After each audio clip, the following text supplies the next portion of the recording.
ایک مرتبہ ایک بزرگ نے ایک محفل میں اپنی بند ہتھیلی کو سب کی طرف کر کے دریافت فرمایا، بتاؤ میرے ہاتھ میں کیا چیز ہے؟ کچھ لوگوں نے جواب دیا، شاید آپ کے ہاتھ میں ہیرے جواہرات ہیں۔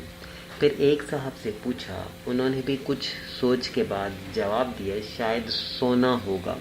پھر پوچھنے پر ایک نے جواب دیا کہ اگر آپ کے ہاتھ میں ہیرے جواہرات نہیں اور سونا بھی نہیں تو یقیناً چاندی یا کوئی قیمتی چیز ضرور ہوگی۔ تب ان بزرگ نے اپنے ہاتھ کو کھولا تو ان کے ہاتھ پر چند کنکریاں تھیں۔ سب حیران رہ گئے۔